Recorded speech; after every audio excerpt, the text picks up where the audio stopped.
Hi guys, welcome back to my channel. So today I'm going to be discussing my most recent hair setback. So stay tuned for that story.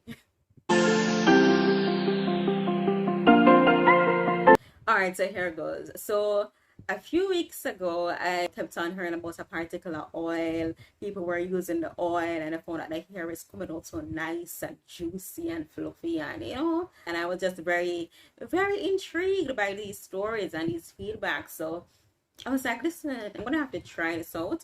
So it wasn't really that I was having any particular issues with my current hair regime. I was just being greedy. So I went into the store, ready to buy this oil. I couldn't find a particular brand that everybody was talking about. So oil is oil. So I kind of just took up a random brand that I've never heard about in my life. But what I did try to do though is that while I was in the store, started to Google the brand, started to Google the product, and I saw like 3 reviews. The reviews didn't sound too bad. Didn't sound too bad. That sounded okay. So I said, all right. This is the only brand I'm seeing in this particular oil, and I really want to try this oil, so I'm gonna buy it. So buy it I did. I had planned to wash my hair the following day. So I was like, okay, in case it doesn't turn out good. Not as I didn't expect it to turn out good. So I said, okay, I'm going to use it as a pre-poo. Pre-pooing is basically the process of preparing your hair for your wash day. It usually involves the application of an oil-based product or a leave-in conditioner prior to washing your hair. Because as you know, when you apply that shampoo to your hair, shampoo is going to strip your hair of all its oils and everything.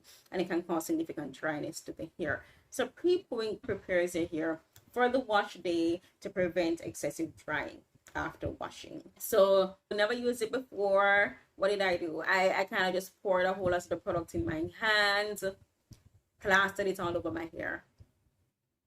I don't know why somebody couldn't stop me. I mean, I don't know who would stop me, but if you get my point. When I felt this in my hands, I was like, why this feels so?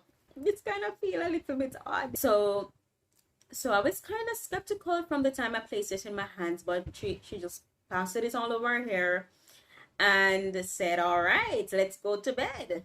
And go to bed I did. Had a nice sleep, couple dreams, woke up the next morning, and guys, when I removed that hair bonnet, my hair was stiff as a brick, if that makes any sense. My hair was so stiff and stringy. And of course, I started to freak out. So this product was in my hair for approximately 6 to 8 hours. I said, okay, I'm going to wash it anyway.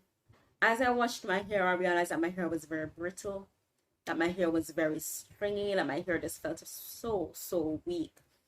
Conditioned it, deep conditioned it with a moisturizing, because as soon as I started to wash it, I said, you know what, this is very much like a protein overload.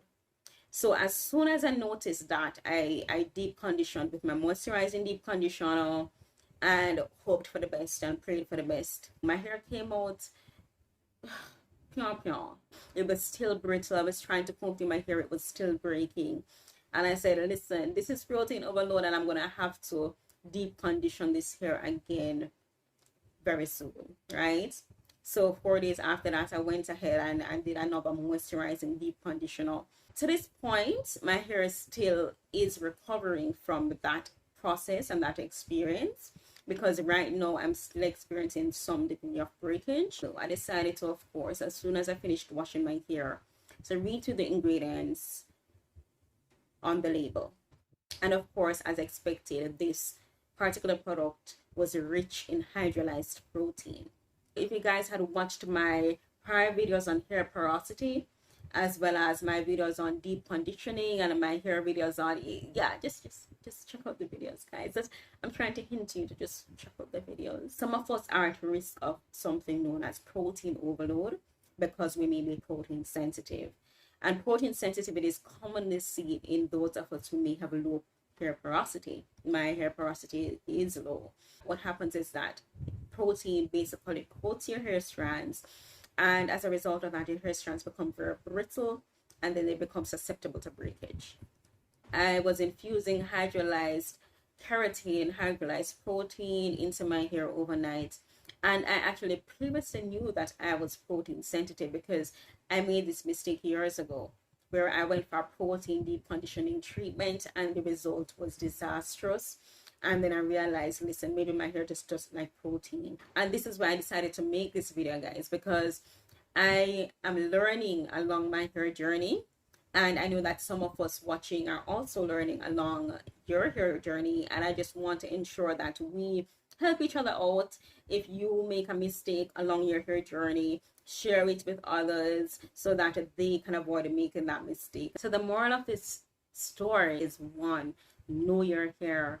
So if you experience any setback with any product and you find that it is a repetitive thing, where whenever you use a product with a particular ingredient, you have a hair setback, then pay close attention to that ingredient and read all your labels to ensure that that particular or those particular ingredients are not present, and avoid them at all costs. Try to avoid following trends.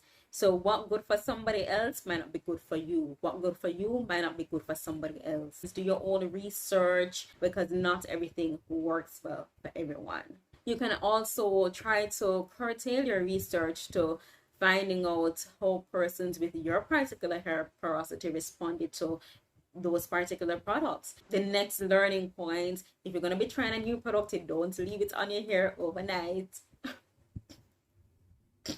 Just in case it doesn't turn out too well. And the last learning point, try to stick to what works well for your hair.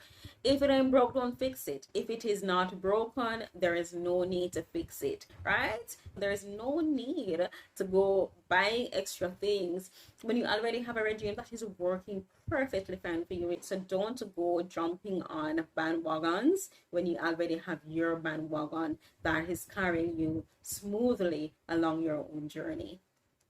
Wow, that makes sense. So guys, that brings me to the end of this hair setback video.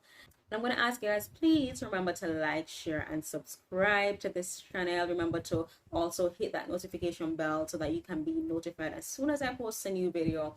Thank you so much, guys, for watching. Till next time, bye. I did not read the ingredients.